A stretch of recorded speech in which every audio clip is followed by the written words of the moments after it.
کے بعد سورہ یاسین پڑھنے کی فضیلت۔ فجر کی نماز کے بعد سورہ یاسین پڑھنا کیسا ہے؟ کیا یہ سنت عمل ہے؟ عبد المطلب انڈیا سے۔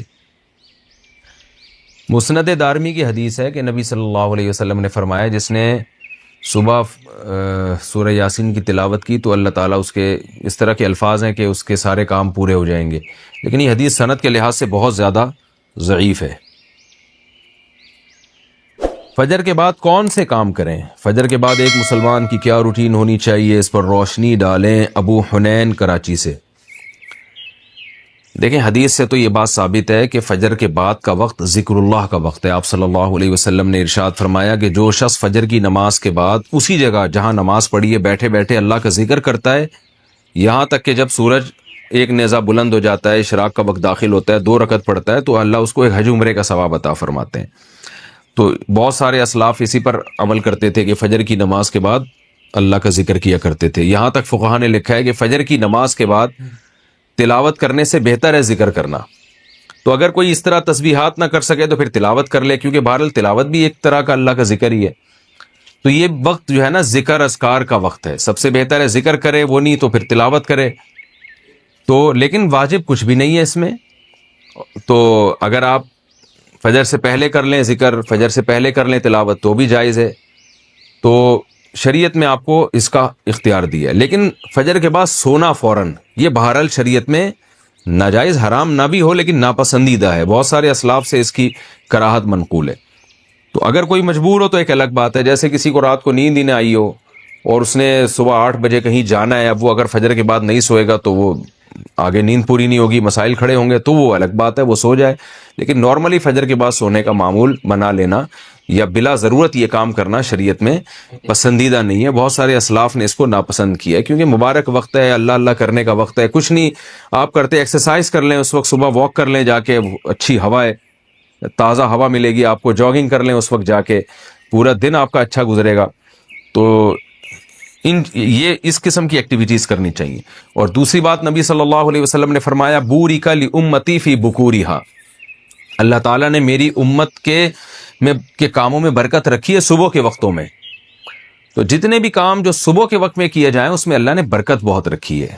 تو اس میں ایکسرسائز بھی کی جا سکتی ہے، اس میں پڑھا بھی جا سکتا ہے، کاروبار بھی کیا جا سکتا ہے۔ لوگ کہتے ہیں ہم اس وقت کاروبار کیسے کریں، دکانیں بند ہوتی ہیں، تو بھائی کاروبار کی پلاننگ کر رہے ہیں اس وقت بیٹھ کے آپ، ٹھیک ہے، دکان نہ کھولیں، کوئی ہے ہی نہیں کسٹمر آپ کو۔ کراچی میں تو آپ صبح اگر بیٹھیں گے دکان کھول کے ایک بندہ بھی نہیں ملے گا۔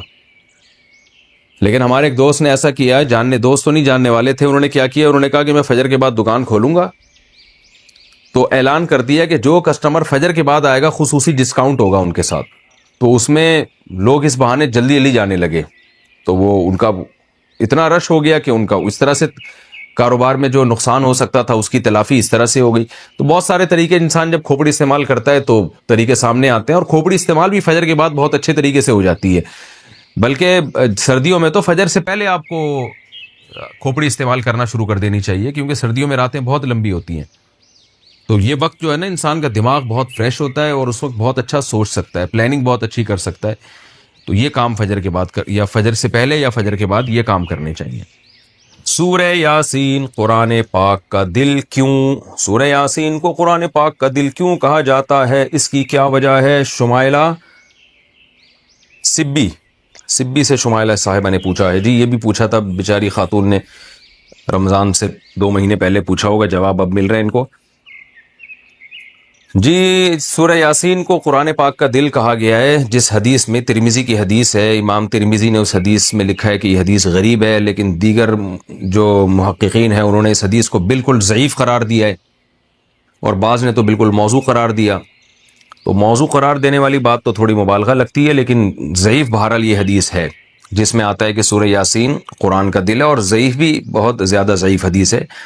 تو اب جب کوئی کسی چیز کی فضیلت میں ضعیف حدیث ہوگی تو پھر اس میں علماء کی 2 رائے ہیں۔ بعض علماء کہتے ہیں کہ اس سے کوئی شرعی مسئلہ تو ثابت ہو نہیں رہا، لہذا اس حدیث کو بیان کرنے میں کوئی حرج نہیں ہے، فضائل میں ضعیف حدیث بیان کی جا سکتی ہے۔ اور بعض علماء کا موقف ہے کہ نہیں بھائی، فضائل کے باب میں بھی احتیاط کرتے ہیں کہ جی حدیث صحیح ہی ہونی چاہیے۔ تو اس میں ہمارے ہاں نا غلو بہت ہے، بعض لوگ کیا کہتے ہیں، کسی نے سورہ یاسین کی فضیلت میں ضعیف حدیث سنا دی تو بعض لوگ ان کے خلاف کلپ بنا کے ڈال دیتے ہیں، یہ دیکھو ان کو تو پتہ ہی نہیں حدیث ضعیف ہے اور نبی پر بہتان باندھ رہے ہیں، اور دیکھو ان کے پاس علم نہیں ہے. تو یہ بھی جہالت کی بات ہے. ضعیف حدیث اور موضوع میں فرق ہوتا ہے. تو اور بعض کیا کرتے ہیں، ان کا معیار ایسا ہوتا ہے، اتنا گر جاتا ہے کہ ان کو صحیح حدیث سے پتہ نہیں کچھ چڑ سی ہو جاتی ہے. وہ کبھی کسی موضوع پر التزام ہی نہیں کرتے کہ ہم صحیح حدیث پیش کر دیں لوگوں کے سامنے. اس بارے میں صحیح احادیث بھی ہوتی ہیں اس موضوع سے متعلق. تو اس لیے اعتدال کی رائے یہی ہے کہ آپ کا جو موقف ہے آپ وہ بیان کر دیں اور دوسرے پہ طنز نہ کریں آپ. تو ہماری رائے یہی ہے کہ جب ہمارے پاس صحیح احادیث سے اتنی چیزوں کی فضیلتیں ثابت ہیں تو ہمیں ضعیف کی طرف جانے کی ضرورت نہیں ہے. تو میرا تو طریقہ یہی رہا ہے کہ بھئی جب سورہ یاسین کے بارے میں جو یہ حدیث ہے کہ قرآن پاک کا دل ہے، یہ صحیح حدیث نہیں ہے، تو میرا موقف یہی ہے کہ اس میں احتیاط کی جائے، نہ بیان کی جائے وہ حدیث. لیکن اگر کوئی عالم یہ حدیث بیان کرتے ہیں ممبر پہ سورہ یاسین کی فضیلت میں، تو ان پہ طنز نہیں کیا جا سکتا، کیونکہ کوئی شرعی مسئلہ نہیں بیان کیا جا رہا. کیونکہ سورہ یاسین کا مضمون بہرحال اتنا جاندار، اتنا شاندار ہے کہ اس ضعیف روایت کی تائید اس سے بہرحال ہوتی ہے کہ اس کے مضمون کو جب آپ دیکھتے ہیں تو لگتا ہے کہ یہ واقعی قرآن پاک کا دل ہے. اولم یر الانسان انا خلقناہ من نطفۃ فاذا هو خصیم مبین. نبی کے پاس ایک شخص جو ہے نا قبر کی بوسیدہ ہڈی لے کر آیا اور کہنے لگا اس میں جان کون ڈالے گا. سورہ یاسین میں اللہ نے آخری رکوع نازل کیا کہ یہ انسان جو آپ کے پاس ہڈی لے کر آیا ہے یہ دیکھتا نہیں ہے، ہم نے اس کو منی کے قطرے سے بنایا، اور آج یہ ہم پہ اعتراض کر رہا ہے کہ اس بوسیدہ ہڈی میں کون جان ڈالے گا. قل یحییھا الذی انشأھا اول مرہ. آپ اسے کہتے ہیں وہی جس نے اس ہڈی کو پہلی دفعہ بنایا نا، اسی ہڈی سے پوچھئے، بتائے گی جس نے مجھے پہلی دفعہ بنایا ہے وہ مجھے دوبارہ بھی بنا سکتا ہے. تو ایسے جاندار مضامین ہیں سورہ یاسین کے، تو اس لحاظ سے اس کو دل کہہ دینے میں کوئی حرج نہیں ہے. لیکن بہرحال اس بارے میں جو روایت ہے وہ کافی ضعیف روایت ہے. تو ہمارا طرز یہ ہے کہ جو صحیح احادیث ہیں، جیسے عبداللہ ابن عباس رضی اللہ عنہ سے ایک اثر منقول ہے سورہ یاسین کی فضیلت میں، صبح و شام پڑھنا چاہیے سورہ یاسین کو. تو ایسے صحیح روایات کا اگر ہم التزام کریں تو یہ زیادہ بہتر ہے. پھر کبھی انشاءاللہ میں سورہ یاسین کی کوئی فضیلت اگر صحیح احادیث میں وارد ہوئی ہے تو اس پہ الگ سے انشاءاللہ میں کلپ ریکارڈ کروا دوں گا. عام طور پر جو صورتوں کے الگ الگ فضائل کے بارے میں جو احادیث ہے نا